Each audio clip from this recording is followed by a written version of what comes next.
மக்களே, எல்லாரும் எப்படி இருக்கீங்க? ஒன்றும் இல்லை, ஒரு சின்ன ஒரு கருத்தை பகிர்ந்துக்குவோம்.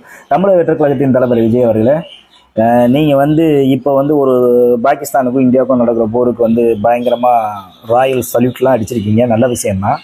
சரி, அங்கே செத்த 23 பேருக்காக போர் கொடுக்குறீங்கிறதுனால நல்ல விஷயம். ஏன் மக்கள்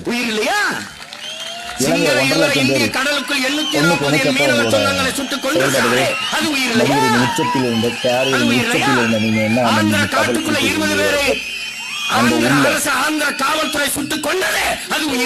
ஒரு கையெழுத்து போட சொன்னதுக்கு போட நிறுத்துறதுக்கும் பொருளாதார ரீதியாக உதவுறதுக்கும் ஒரு கையெழுத்து போடுறது போற நிப்பாட்டுறதுக்கு ஒரு கையெழுத்து போட சொன்னதுக்கு போட மாட்டோம்னு சொல்லிட்டு ஒதுங்கி போனவர் தானே தாங்கள். இன்னைக்கு ராணுவத்துக்கு ஐநாவையை வலியுறுத்த கையெழுத்து இயக்கம் நடத்தி வருகிறது.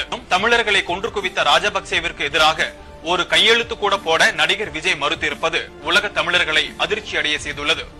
உதவித்தொகை வழங்கியவர்கள் திரு மன்சூர் அலிகான் 25,000, நடிகை பிரகதி 1000, நடிகை கௌதமி 1000, விஜேஸ் 500, ஆட்சி மனோரமா அவர்கள் 25,000, இளைய தளபதி விஜய் ரசிகர் மன்றத்தின் சார்பில் 500 ரூபாய், குட்டி பத்மினி 5000, இளைய தளபதி விஜய் ரசிகர் மன்றத்தின் சார்பில் 500 ரூபாய், விஜய் ரசிகர் மன்றத்தின் சார்பில் 500 ரூபாய்.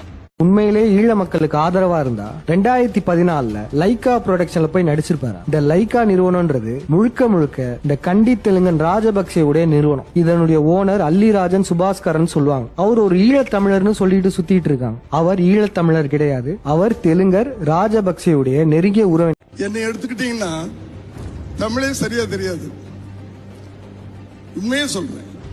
ஆனா ஹிந்தி, தெலுங்கு, கன்னடம். அப்பா அம்மா 2 பேரும் ஹைதராபாத் செகண்டராபாத்ல இருந்து கிளம்பி வந்தவங்க. 2 பேருமே ஏதோ சாதிக்கணும்னு அங்கிருந்து வந்தாங்க.